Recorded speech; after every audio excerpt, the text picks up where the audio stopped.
மாற்றம் வேணும்னு எதிர்பார்த்துருக்காங்க. அந்த மாற்றத்துக்கான வெற்றி தான் இது. இந்த விபத்துன்னு சொன்னீங்கல்ல, அது வந்து குறிப்பாக எங்கள் தெரு முக்கில் தான் நடந்தது. எங்களுக்கு தெரிஞ்சவனே கிட்டத்தட்ட ஒரு 5 பேர் இறந்துருந்தாங்க. ஓகே. அதனால் மாற்றம் வேணும்னு எதிர்பார்த்துருக்காங்க. மாற்றம் நடந்திருக்கு. மாற்றம் நல்ல மாற்றமாக இருந்தால் நல்லா தான். இப்போ விஜய் அவர்கள் வந்து பார்த்தா ஆட்சி பொறுப்பேற்ற உடனேயுமே பார்த்தீங்கன்னா இப்போ பல்வேறு நடவடிக்கைகள்லாம் மேற்படுத்துகிறாரு. சிங்கப்பெண்கள் திட்டத்தை கொண்டு வந்திருக்காங்க. அது மாதிரி டாஸ்மாக் கடை 717 கடையை மூட சொல்லி உத்தரவு போட்டிருக்காங்க. இதெல்லாம் எப்படி பார்க்குறீங்க? வரவேற்கத்தக்கது தான். ஏன்னா முக்கால்வாசி குடும்பம் வந்து இதனால தான் சீரழியுது. இன்னும் நிறைய மூடினாங்கன்னா டோட்டலாக நிறுத்த நிலையான கூட ஓரளவுக்கு கட்டுப்பட முடிஞ்ச அளவுக்கு இருந்தால் நான் ரொம்ப நல்லதாக இருக்கும். இப்போ நீங்கள் சொன்னீங்க, இப்போ கரூரில் நடந்த துயர சம்பவம் நடந்த இடம் பக்கத்தில் தான் அப்படின்னு சொன்னீங்க. நீங்கள் எங்கள் வீடு தெருமுக்கு தான். தெருமுக்கு. ஆக்சுவலி அன்றைக்கி என்ன தான் நடந்ததுங்க மெயினாக? நீங்கள் பல்வேறு கருத்துக்கள் ஒவ்வொருத்தவங்களும் சொல்கிறாங்க. உண்மையிலே அங்கே என்ன நடந்ததுங்க?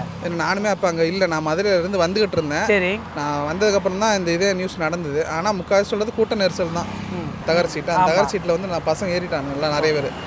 சீட்டு வந்து ரொம்ப குவாலிட்டி இல்லாத சீட்டு. அதனால் அதில் வெயிட் ஏறும்போது அப்படியே கீழே விழுந்தனால ஒருத்தர் கீழே விழுந்து நெரிசல் மேலே அப்படியே விழுந்ததுனால தான் அந்த மாதிரி ஆச்சு. விஜய் அவர்கள் இந்த எலெக்ஷனுக்கு முன்னாடி அவர் மேலே பல்வேறு குற்றச்சாட்டுகள்லாம் வச்சாங்க.